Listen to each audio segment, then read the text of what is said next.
Shri Ram Jai Ram Jai Jai Ram, Shri Ram Jai Ram Jai Jai Ram, Shri Ram Jai Ram Jai Jai Ram, Shri Ram Jai Ram Jai Jai Ram, Shri Ram Jai Ram Jai Jai Ram, Shri Ram Jai Ram Jai Jai Ram, Shri Ram Jai Ram Jai Jai Ram, Shri Ram Jai Ram Jai Jai Ram, Shri Ram Jai Ram Jai Jai Ram. सोहत Siya Ram की जोड़ी, छवि श्रृंगार मन हुए कठोरी। सोहत सिय राम की जोड़ी, छवि श्रृंगार मन हुए कठोरी। गावहीं सब मिले मंगल गीता, लैल नाम राम सीता। गावहीं सब मिले मंगल गीता, लैल नाम राम सीता।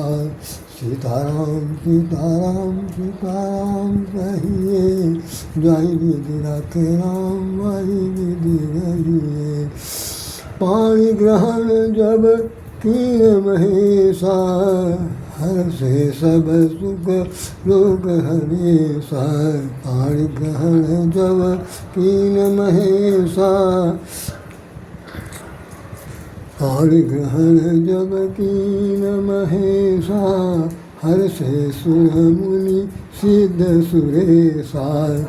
या राम मैं सब जग जानी, कहूँ प्रणाम जोनि जुग पानी। सीताराम सीताराम सीताराम कहिए, जाई विधि रखे राम वही विधि रहिए। आइए हम लोग उस पर चर्चा करते हैं।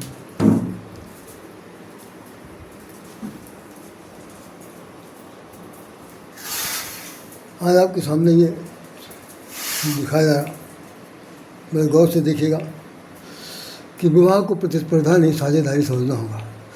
ये एनवीटी नवभारत टाइम्स ने एक चर्चा करी थी, और ये लगभग मुझे ख्याल लगता है कम से कम 15-20 दिन हो गया। ये मेरे पास अखबार था और इसके कुछ और भी पेपर्स थे जो वायदे में मिसप्लेस हो गए, नहीं मिल पा रहे। तो इसमें ये खास तौर कहा गया, तो विशेषज्ञ उसमें सम्मिलित हुए थे। कुछ लोगों ने अपनी व्यथा कथा भी सुनाई थी। उसमें खास तौर से विशेषज्ञ लोग आए थे, बहुत से प्रोफेसर्स आए थे, कुछ लोग वकील भी आए थे, कुछ लोग तलाकशुदा लोग भी आए थे, और कुछ लोगों ने अपने मन की जो जानकारी थी, जो वो जहाँ तक समझ पाए तो उन्होंने दिया था। यहाँ पर भी देखिए लिखा हुआ है कि विशेषज्ञों ने तलाक के बढ़ते मामले पर जताई चिंता, दिए समाधान के सुझाव जो दिए हैं वो सुझाव बिल्कुल मेरी समझ में ज़्यादा उपयोगी बिल्कुल नहीं है, लेकिन उन्होंने अपने मन की कही। तो सबसे पहले देखिए, इसमें मैं कहाँ बता दूँ, ये जो बस 1 साल बीता नहीं कि तलाक शुरू हो गया। 1 साल बीता नहीं कि तलाक शुरू। उसमें देखिए कि टूटे रिश्तों की तस्वीर दिखाई जा रही है कि प्रयागराज में 3 साल के अंदर 4,727 केस हैं, जिसमें से 2,000 तलाक के हैं। वाराणसी में 2025 में 1,692 तलाक के केस, और साल भर के अंदर 775 तक पहुँच गए। आज अमेठी और सुल्तानपुर में हर महीने 150 नए केस आ रहे हैं। इटावा में 5,000 मुकदमे जाहिर हैं, 3 साल में 750 केस आए। हमीरपुर में 8 गुना तलाक के केस बढ़े। लखनऊ में 3 साल के अंदर 15,000 से ज़्यादा केस आए हैं, जिनमें जो पारिवारिक विवाद से जुड़े हैं। इसके बाद बाराबंकी में देखिए 3 साल के अंदर परिवार टूटने के आसार हैं और 11,000 से अधिक केस पड़े हैं। इसके बाद रायबरेली में दिया हुआ कि पिछले साल 1947 केस दर्ज किए गए। इसमें साल में अब तक 800 से अधिक मामले कोर्ट में पहुँच चुके हैं। यहाँ पर एक प्रश्न चिन्ह लगा हुआ है कि क्यों तेज़ी से बढ़ रहा है विभाग में अलगाव। अब क्यों का उत्तर इसके अंदर जो लिखा हुआ है वो बिल्कुल मैं समझ नहीं पा रहा हूँ क्या कहना चाहती हैं। डॉक्टर जागृति शुक्ला है, ये हेड साइकोलॉजिस्ट हैं, विभाग है, नेशनल पीजी कॉलेज में पढ़ाते हैं। एक सज्जन और इसमें बैठे हुए हैं, सुरेश नारायण मिश्रा, ये अध्यक्ष हैं लखनऊ पारिवारिक न्यायालय के एसोसिएशन के मालिक हैं, मतलब वो बार एसोसिएशन के हैं, वकील हैं। ये तो बताया, इसमें जो नाम और हम दे, इसलिए मैं बोल रहा हूँ क्योंकि मैं बोलना है इस पर मुझे कि पहली चीज़ तो ये सबसे पहले सज्जन जो है जिन्होंने कारण बताया वो कहा, मैं अभी बता दूंगा क्या करा। ये है जयप्रकाश, सेवानिवृत्त IPS है, पुलिस के अधिकारी हैं। दूसरे सज्जनी हैं डॉक्टर अंजलि गुप्ता, ये क्लिनिकल साइकोलॉजिस्ट हैं, ये डॉक्टरी के मामले में है। और ये तीसरी महिला है जो दिव्या मिश्रा है, अधिवक्ता है, कोर्ट से रिलेटेड है। रेणु मिश्रा ये भी वकील हैं, अधिवक्ता हैं, सामाजिक कार्यकर्ता हैं। ये है डॉक्टर राजकुमार वर्मा, काउंसलर हैं, अधिवक्ता हैं। इधर आप देखिए, ये निधि है, ये भी अधिवक्ता ज़्यादा, तो इसके अंदर वकील है। ये तो मैं अभी समझ ही नहीं पाया। और उसके बाद यह है कि कहाँ, इसके बाद एक और आई है डॉली रस्तोगी, ये आंत्र मेच्योर नेशन के ये कुछ डॉक्टर हैं। फिर इसके बाद देखिए एक और आई हुई है कि नाइस हसन, महिला अधिकार की कार्यकर्ता है। और इसके अंदर ये दिया हुआ मीटिंग के दोनों तरफ से लोग बैठे हुए हैं और अपने अपने पक्ष रख रहे हैं। तो इसमें सबसे पहले मैं किसको नाम लूँ? सबसे जागृति मिश्रा का नाम ले लिया, सब लोग ले लिया। आइए हम लोग 2 मिनट चर्चा करते हैं।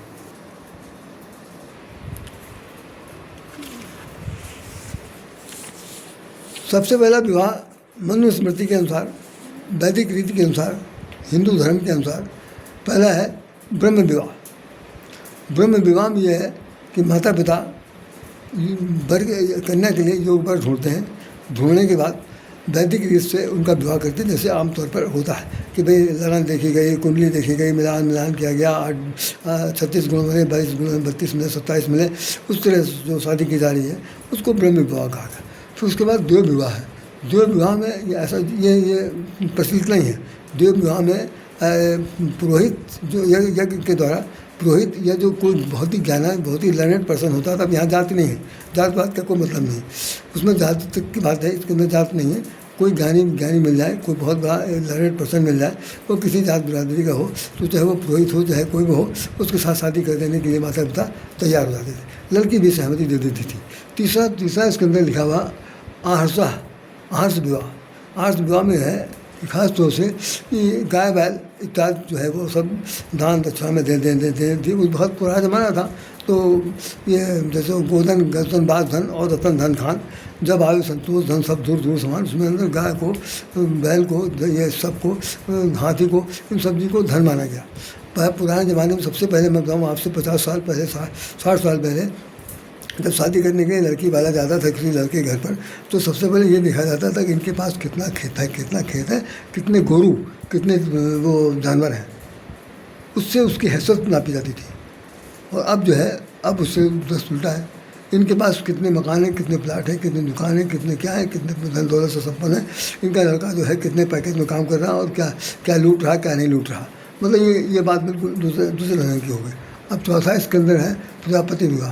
प्रजापति विवाह में केवल यह है कि बराबरी का समाधान है, बराबर से समझदार एक दूसरे की समझदारी के साथ सामाजिक और धार्मिक रीति रिवाज को, परंपरा को, कर्तव्य को पालन करेंगे। ये 4 बातें इसमें बताई गई। अब आप आइए, वो जो निषेध विवाह है लेकिन होते हैं, उसमें 5वां विवाह है, उसका नाम असुर है। असुर में क्या है कि वर और कन्या का विवाह होता है। वर और कन्या का विवाह किया जाता है और वो बरात होता है।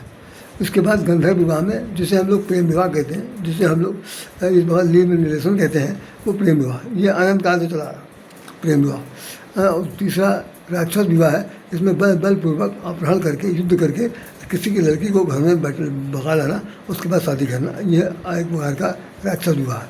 इसके बाद पैसाद विवाह है, जिसके अंदर कन्या को नशे में रखकर, नशे की गोली दे करके, नशे की चीज़ खिला करके उसके साथ ये क्या कहना चाहिए, शारीरिक संबंध स्थापित करना और उसे मजबूर करना है कि तुम मुझसे शादी करो। यह है पैशासी विवाह। तो इस प्रकार के 8 प्रकार के विवाह हैं जो समाज में प्रचलित होते हुए भी इनमें से 7 तो बिल्कुल नेगलेक्टेड है, नहीं है। एक ही बचा है जिसका नाम पहला ब्रह्म विवाह। और वो ब्रह्म विवाह पर जो चर्चा हो रही है, जो वहाँ सामने रखा हुआ। अब आप जरा इस पर, उसके बाद हम बता रहे हैं। हम आपको और बता दें व्यवहारिक रूप से कि जो हम क्या बताएं, आप लोग तो सब समझ रहे हैं, सभी लोग, लड़कियाँ हैं शादी के लिए, सब लोग परेशान हैं, बूढ़े हो गए, अभी तक बच्चों की शादी नहीं हो पा रही। कुछ कारण है। शादी को लेकर के जितनी भी समस्याएं हैं उन पर हम अभी एक एक करके चर्चा करेंगे। इनमें जिन्होंने जो लोग जितने वकील आए हुए हैं, जिन्होंने अपना समाधान बताया, मुझे लगा कि ये इनकम्प्लीट है। कि पत्रकार वो जो केवल वकीलों को नहीं बुलाना चाहिए था, उसको हर वर्ग के आदमी को बुलाना चाहिए था।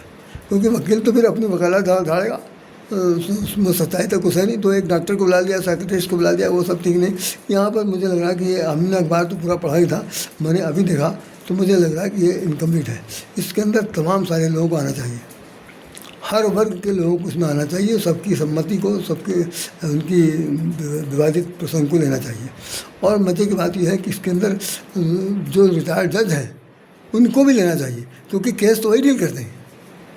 वकील तो दोनों पक्ष को लेकर अपना अपना बहस मारता है, लेकिन जज जिस विवेक के साथ वो अपने कदम चलाता है उसकी सूझबूझ पर जरूर ध्यान रहना चाहिए। ये इसके अंदर एक प्रकार का बड़ा अभाव है जो मैं अभी तक समझता है। अब आइए, सही समझदारी से नहीं हमको अपनी बात कहनी है।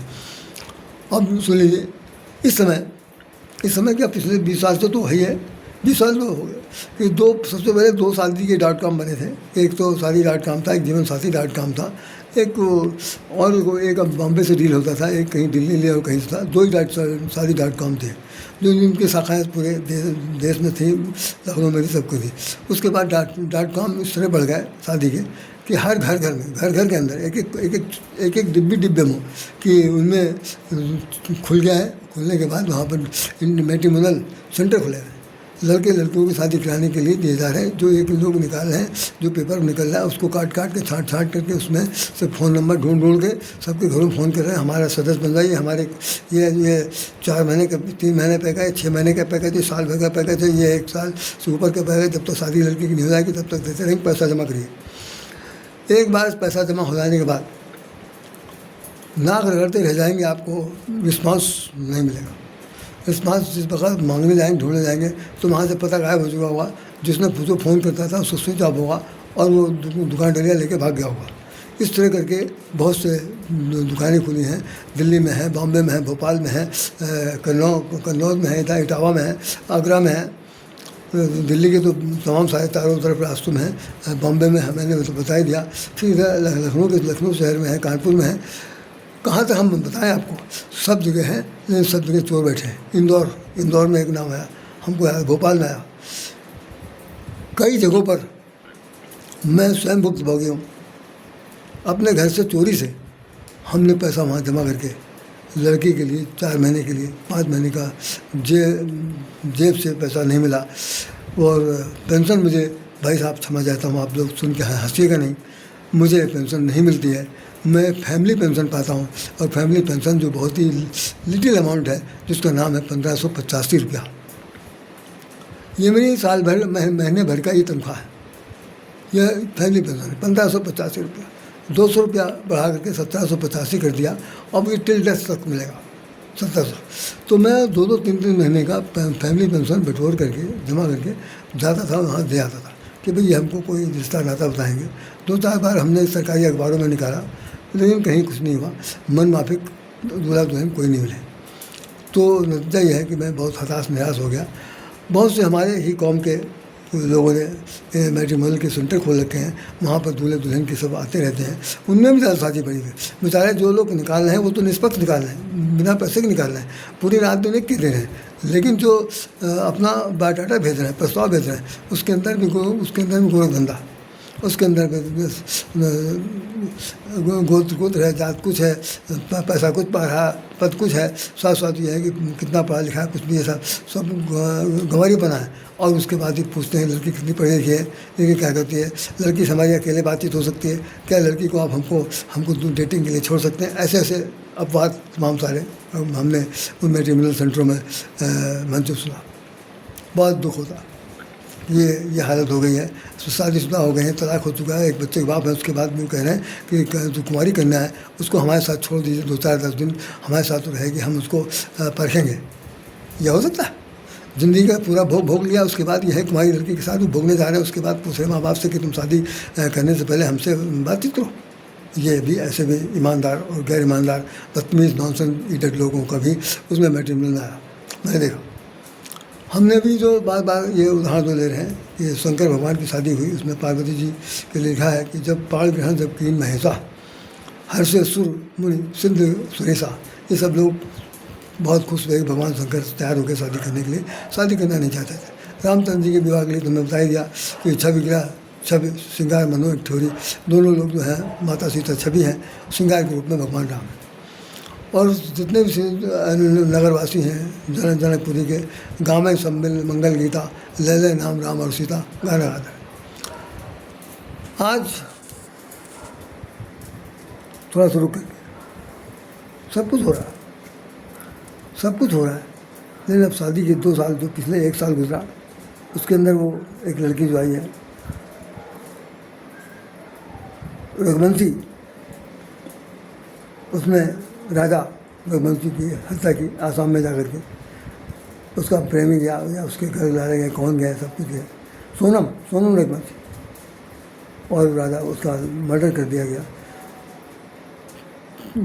घाटी में छोड़ दिया गया, पकड़ धकड़ हुई। कानपुर में वो उसमें बनारस की बस अड्डे पकड़ी गई, धीरे धीरे हुआ, पोल खुला, सालों केस चला, अब वो जमानत पर है।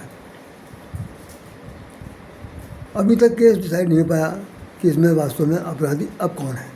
पहले तो शुरू हो गया था कि लड़की ने ये सब किया है, प्रेमी ने किया, उन लोगों सबको पकड़ा गया, लेकिन जमानत किस बेस पर होगी ये कोर्ट से पूछा जाना चाहिए। कोर्ट वाले नहीं बताएंगे। जमानत दिलाने वाले लोग, जमानत दिलाने वाले लोग लाखों रुपए खा जाते हैं और लाखों रुपया कानून को खरीदने में बेच देते हैं। उसमें जज एक लाइन मार दिया, उनको जमानत दी जाती है। बड़ा भोला प्रदर्शन है। दूसरा केस अभी हुआ, सब बम्बई में किसी कहीं घटना है, सिया नाम की लड़की है, केतन और चेतन दो हैं, केतन के साथ शादी होती है, चेतन उसका प्रेमी है, प्रेमी बहुत ही गरीब परिवार से है, उसके पास पैसा नहीं है। केतन से शादी करने के लिए सिया नाम, सिया देखिए, सिया नाम जो है जानकी जी का है, नाम बदनाम कर दिया, नाम पर कलंक लग गया, नाम सिया है। और वो सबसे ज़्यादा क्या कहना चाहिए, हत्यारी लड़की ने की, और उसको जो है वो 1 करोड़ रुपया शादी से पहले ले लिया। वो ठेकेदार था, प्रॉपर्टी डीलिंग करता था, उसे 1 करोड़ रुपया लेने के बाद उसने अपने प्रेमी को दे दिया कि तुम अपना बिजनेस चलाओ, हम शादी करने के बाद इसको छोड़ देंगे और शादी तुमसे करेंगे, 1 साल बाद शादी करेंगे, 1 साल तक नाटक करेंगे कि हम वियोगी हैं, क्या करें, हमारे आगे पीछे कोई नहीं है, अब तो हमारा जीवन अकेला हो गया। आखिर में हम कह सुन करके अपनी मम्मी पापा को समझा करके तुम्हारे साथ शादी कर लेंगे, चलो गरीब सही लड़का लेकिन शादी से करें। ये सब समझौता पहला उनका पहले से था। लड़का मारा गया, पुलिस गई वहाँ पर, वो जो आप पढ़ते होंगे पेपर में, तो हम नाटक वाटक करिए देखा गया, और आखिर में वो लड़की पकड़ी गई, कबूल लिया, और वो जेल के सलाखों में है। अभी आज निकला था, आज ही था कि कल पेपर में मिला था, वो जेलर से कह रही थी कि मुझे थोड़ा सा एक पैक शराब दे दीजिए। शराब देखिए, बड़े घराने की लड़की को वो जेल के अंदर से शराब मांग रही है कि मुझे शराब दे दीजिए, क्योंकि मुझे बड़ी उलझन है, नींद नहीं आ रही और हम जेल में रह नहीं पा रहे। काम जेल वाला किया, रह नहीं पा रहे हैं, इसमें शराब की ज़रूरत है। पुलिस वाले कह रहे हैं अभी यहीं सुनाएंगे तुमको, सुना गला कर तुमको खुद ही शराब बना दिया जाएगा, चिंता ना करो, सब कुछ होगा। तो ये तो घटनाएं हैं, ऐसी घटनाएं एक दो नहीं, अनेकों घट रही हैं, अनेकों घट रही। अब जरा सुनिए सत्य क्या है। माँ बाप बच्चों को इतना ज़्यादा पढ़ा रहे हैं, पहले ज़माने में ऐसा पढ़ाई लिखाई ज़्यादा नहीं की जाती। उसका एक बड़ा खास महत्व था। पहला तो महत्व ये था कि रजस्वला से पूर्व जैसे ही लड़की 14 साल की होती थी, उसके MC मासिक धर्म की संभावना शुरू हो जाती थी, और लड़का भी मिच्योर जाता था, तो ये हो जाता था कि उसकी कभी मासिक धर्म शुरू होने से पहले ही उसकी कन्यादान कर दिया जाए, नहीं उसके बाद वो पूरी औरत हो जाएगी, दान मान नहीं हो सकता। तो वो बाल विवाह हो जाते थे। बाल विवाह पर पुराने ज़माने के नेताओं ने रोक लगा दिया, नहीं हुआ। 4-5 साल तक गौना होता था, 18 साल की उम्र में जब वो परिपक्व हो जाती थी, वो लगभग मेथड ठीक था। उसमें विवाह होने के बाद 18 साल 20 साल में अपने ससुराल गई, अगर मान लो बाल बच्चे हुए भी तो 40-45 साल की एज तक उसके परिवार में 2-3 बच्चे हो जाते थे, और उनका हरा भरा परिवार होता था, उनके जीवन में कोई बराबर नहीं आता था, ठीक रहेंगे चला। और दूसरी बात, समाजशास्त्र में हमने जो पढ़ा, समाजशास्त्र के अंदर 2-3 चीज़ लिखी हैं, जैसे सामाजिक संगठन, सामाजिक विघटन, पारिवारिक संगठन, पारिवारिक विघटन।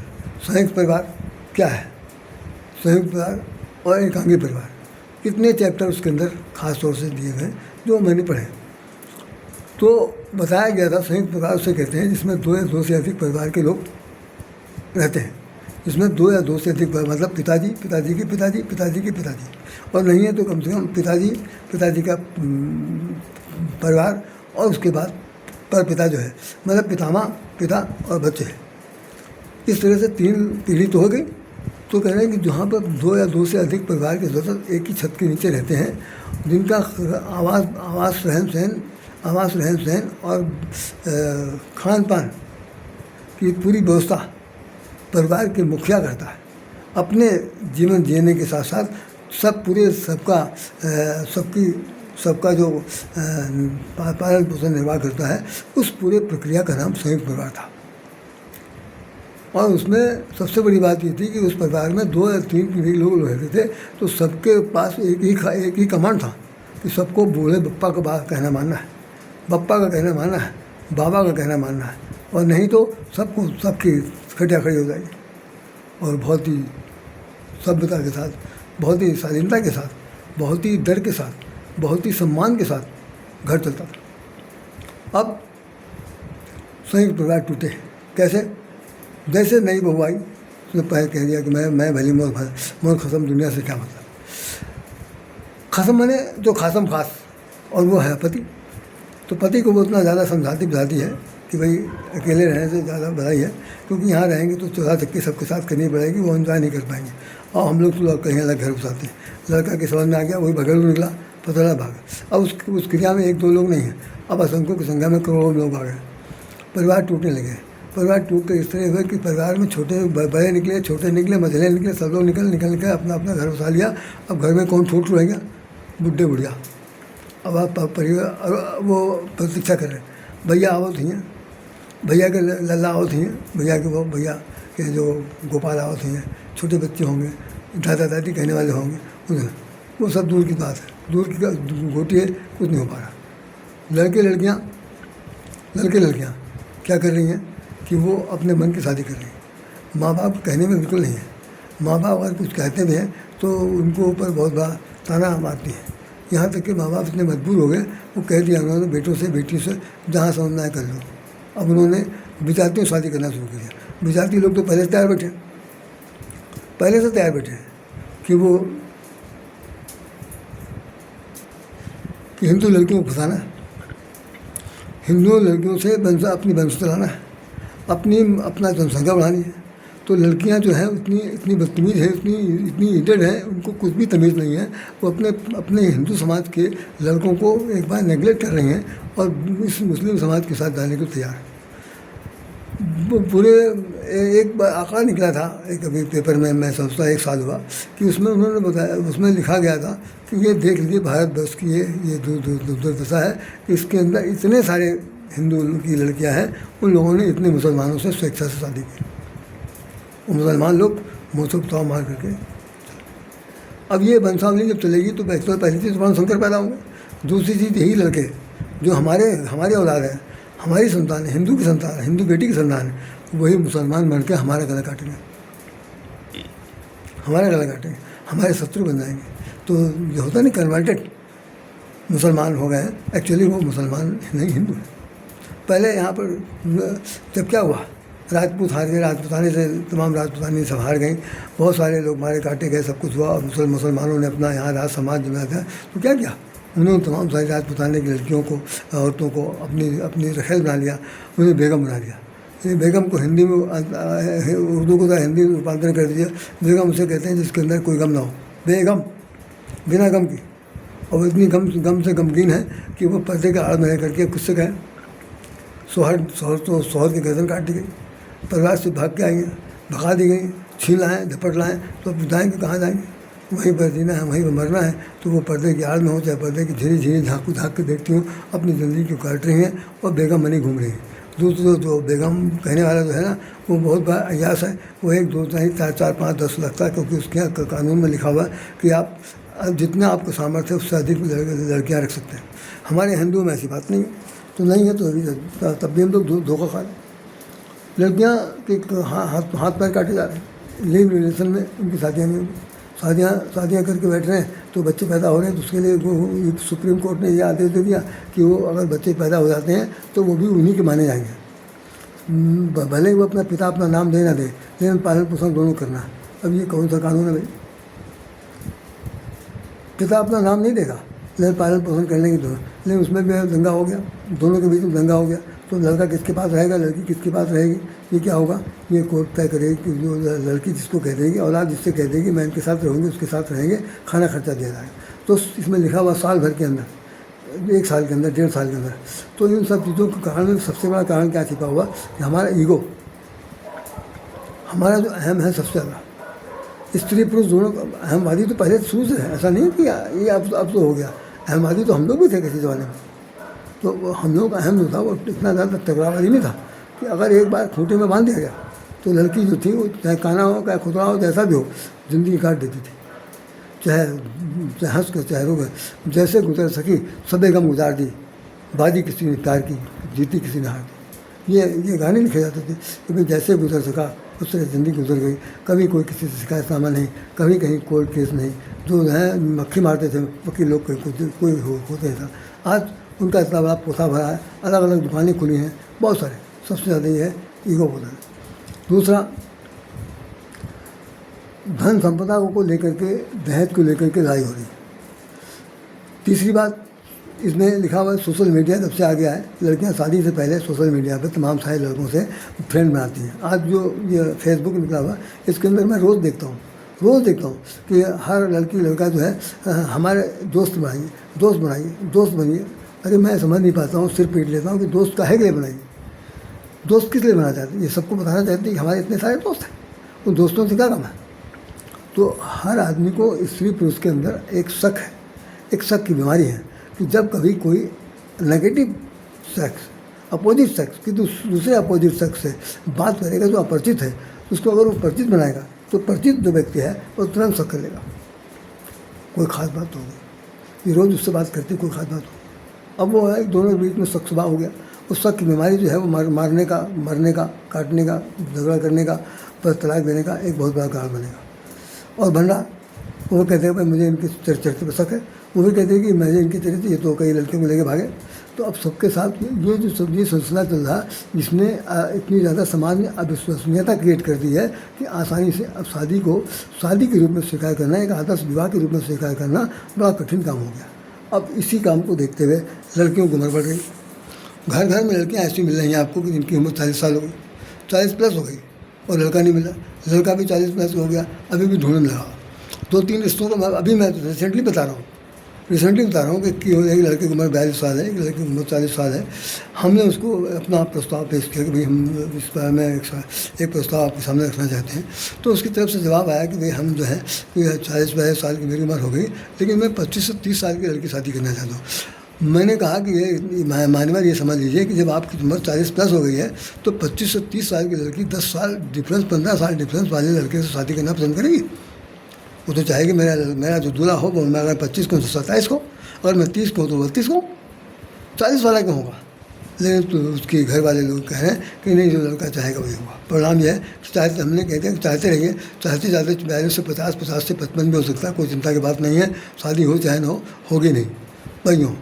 तो यह हालत है कि लोगों को अपनी उम्र की चिंता नहीं है, अधेड़ जीवन की चिंता नहीं है। चिंता सिर्फ बात की है कि लड़की हो तो टनाटन हो, बिल्कुल 25 साल की, 20 साल की, 24 साल की हो, और नहीं तो शादी नहीं हो पाएगी। तो चाहे तुम लाख रुपये पर 45 लाख का पैकेज हो, चाहे 2 करोड़ का पैकेज हो, चाहे भारत में रहते हो, चाहे भारत बाहर रहते हो, कोई काम का नहीं है। अब इन सब चीज़ों के साथ साथ मन में जो सबसे ज़्यादा माता पिता के भ्रम भर गया कि जो बहू आएगी, ऐसा तो नहीं कि वो सोनम की तरह हो, उस्तिया की तरह हो, या अन्य तरह के हो कि जो हमारे लड़के को फूंक तमाशा देख ले, गाड़ दे, गलवा दे, मरवा दे, कुछ करा दे। तो किससे करें? अब सही ढंग से लड़की को पहचान करना बड़ा मुश्किल हो गया। तो इसमें लिखा हुआ है खासतौर से ईगो बहुत विशेष लड़ाई की तरह है, तो ईगो ख़त्म कर देना चाहिए। नहीं हो सकता, संवेदनशीलता नाम की बिल्कुल चीज़ नहीं रहेगी। लड़की को अपने ससुराल वालों से 1% भी मोहब्बत नहीं है। लड़के को अगर अपने माता पिता से मोहब्बत है तो लड़की उसको रोड ठेना मारती है, जाओ तुम नहीं पास रहो, ज़्यादा तुमको माँ बाप प्यारे हो नहीं पास रहो, हमको छोड़ दो। अब हमको छोड़ दो तो क्या होगा? वो जहाँ रहेगी वहाँ फंसेगी। दूसरा आदि कर लेगी, तुम जाओ वहाँ मरो। नतीजा है कि वो माँ बाप मर जाए तो ठीक है, हम बीवी को नहीं छोड़ेंगे। ये हालत हो गई। कितना विकृति समाज में इस तरह आ चुकी है। बड़े मैं परिवार के 100 सदस्य के बारे में जानता हूँ कि जिन्होंने 3 शादियाँ की, 2 से तलाक हो गया, तीसरे के साथ रह रहे हैं, बच्चा मुकदमा चल रहा, ख़ानदान सब कुछ हो रहा। ये पारिवारिक घटना बता। तो ऐसे कर्मकांड हो रहे हैं। ऐसी स्थिति में ये समाधान निकाल पाना कि भाई लड़की की तलाक नहीं ले सकते। हमारे ज़माने में तो पुराने समय में तलाक की परंपरा थी नहीं। विवाह विच्छेदन का तो कोई सोचना नहीं था। एक बार विवाह हो गया, अग्नि साक्षी परीक्षा हो गई, 7 फेरे ले लिए गए। अब ये समझ लीजिए, अब ऊँचा नहीं चलेगा, कटेगा वही जिसके साथ जिंदगी काटनी।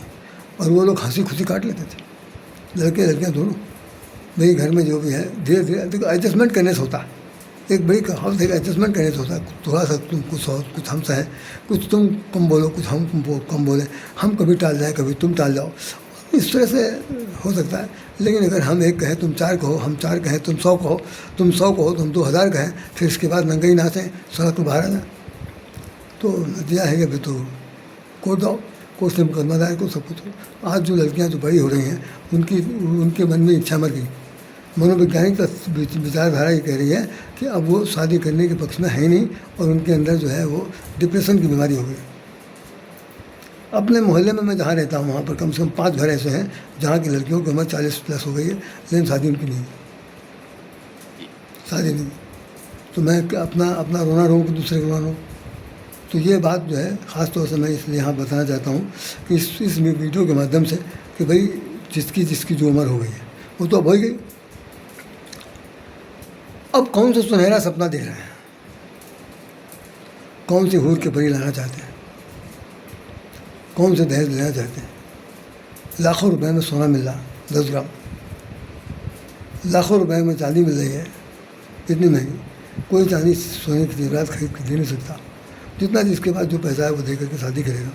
आप पुरुषार्थी हैं, पुरुषार्थ करिए, दोनों में हमें भी मिलकर जुल के काम करिए, घर बनाइए, घर सजाइए, घर संवारिए। इसीलिए आपका नाम ग्रस्त जीवन जीने का नाम है। इसका नाम बिल्कुल नहीं है कि हम इतने उच्छृंखल हो जाएं कि पहलवानी करने लगे, आओ भाई ताल ठोकें, बीवी बच्चों से लड़ाई लड़ाएँ और वो अलग रोए, सुबह से शाम तक यही नौटंकी चले। ठीक है, यहाँ जितने भी समाधान जिन्होंने दिए हैं वो बिल्कुल उटपटांग हैं, मुझे पसंद नहीं आया। तो मैं आपको सिर्फ इतना बताना चाहता हूँ कि समाज में आप इस संदेश को बताइए, जितने भी लोग इस चीज़ को देख रहे हों, कि ये उचित नहीं है। लड़के लड़कियों को इतना जरूर बताइए कि अगर शादी हो गई है तो ये आपके अपने हैं। शादी लड़की से ये बताइए कि ये आपके अपने हैं, जो अपना है उसे पराया मत समझिए। घर के जो ससुराल वाले हैं लड़की को पराया न समझें। जैसे अपनी लड़की को दूसरे घर में भेज करके कहते हैं कि बेटा घर में अपना बन कर रहना, ऐसे दूसरे की लड़की को अपना बना कर। रामायण में लिखा हुआ है कि भगवान राम लक्ष्मण जानकी राम लक्ष्मण भरत शत्रुघ्न चारों भाइयों की शादी जब हो गई तो भरत जी विदा करा के लाए, वो सारी दशरथ जी विदा करा के लाए, तो माता कौशल्या को बुलाया और उन्होंने कहा सुन लीजिए, दुनिया जहान में ऐसा उदाहरण नहीं मिलेगा बेटा, चिराग लेकर ढूंढेंगे नहीं मिलेगा। महाराज दशरथ ने क्या कहा, पर लड़कनी मोर घर आई, दूसरे के घर की लड़की मेरे घर पर आई है, पर लड़कनी मोर घर आई, राखो ताई पलक किनाई।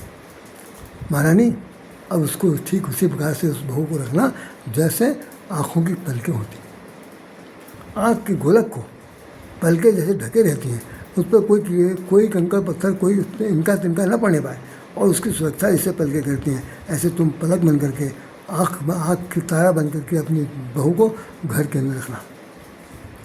ये आदेश निर्देश, ये मन का अभिलाषा किस राजा महाराजा के पास है, किस ससुराल में सास के पास है नहीं। लेकिन रामायण के अंदर उदाहरण लिखा हुआ, पर लड़किनी मोर घर आई, राखो ताई पलक किनाई। और ये यहाँ तक के लिखा हुआ कि जानकी जी अपने भगवान पति परमेश्वर को जब देखती हैं तो लिखा पति रुख लखी, पति के रुख को, पति के मूड को, पति रुख लखी आया संसरे, पति के रुख को देख करके वो उनके आज्ञा का पालन करती थी। उनकी सिर्फ भाव में चल गई, चेहरा इधर से उधर हो गया, कुछ भी हो गया, उसको हाव भाव देख करके वो समझ जाती थी इनको क्या चाहिए। ऐसी थी। ऐसा हमारे साथ हुआ। हमारे जीवन में, वैवाहिक जीवन में हमारी पत्नी जानती थी। कई बार और भी बहुत पुराने ज़माने लोग हैं तो उनको जैसे कहीं जा रहे हैं, कहीं खाने पीने कोई बातचीत हुई तो वो तुरंत उसी घर में दूसरे घर में चले जाते, जिनके हम लोग गए हैं उनसे, आप चलिए हटिए, हम बना देते हैं, ये जैसे खाएंगे वैसा हम बना देते हैं। उनको पता है, इनकी पसंद के बारे में मालूम है। आज की तारीख में बेड़ उतार है, अरे चलो यहाँ नहीं, होटल में खाओ। होटलबाजी हो गई, घर बार छोड़ दिया, ताला बंद कर दिया गया, चूल्हा चक्के पलट दी गई। अब क्या है, जब घर में तमाशा देख रहे हैं तो कौन से घर में आदर्श परिवार की बात की जा रही है। लड़के उसी हिसाब से निकल रहे, उतने ही बदमाश, उतने ही गुंडे, उतने ही अनकंट्रोल्ड, उतने ही रंकुश, उतने ही आपको हमको सबको मारने वाले पैदा होते। तो अगर भविष्य चाहते हैं, साइकेट्रिक प्रॉब्लम कोई नहीं है तो मेहरबानी से अब जिस उम्र में जहाँ पर हैं, अब सोच लीजिए, कोई हूर के परी ढूंढने की जरूरत नहीं है। अच्छा से अच्छा परिवार, सुचरित परिवार मिल जाए, यदि कोई घर गृहस्थी चला सकती है, आपके साथ आपका नाम मिला के चल सकती है, तो आप उसके साथ शादी करिए। नहीं तो 40 से 50, 50 से 60 के बाद ये रिटायरमेंट के बाद भी आपको जब सहारे की जरूरत पड़ेगी तो विज्ञापन फिर निकलवा दीजिएगा कि मुझे एक चाहिए, उसको हम अपने पास से वो दे देंगे, फंड दुनिया भर का। और लड़कियां कहेंगी कि हम 3 बच्चे की माँ, 2 बच्चे की माँ सही रहेंगे, आप लेने के लिए तैयार हो जाएंगे। उससे बड़ा दुर्भाग्य और कोई नहीं होगा। अभी तो सौभाग्य है, अभी समय है, चाहे जीत सकते हैं। मैं अब ज़्यादा क्या बोलूँ, बहुत दिया है। बस मैं यही चाहता हूँ कि ये जो, वैसे तो ये फिर से होना चाहिए, हमें पसंद नहीं आया। श्री राम, जय राम, जय जय राम। आप लोग इसे समझिए, विचार कीजिए और मुझे भी लिखिए कि राय श्याम ने अपनी बात कहाँ तक कहने में सफलता प्राप्त की। ये आपका मूलभूत उद्देश्य होगा और यही हमारे लिए एक बहुत बड़ा तोहफा होगा। जय श्री राम, ये मेरे उपहार होगा। जय श्री राम, जय श्री कृष्ण, जय श्री राम।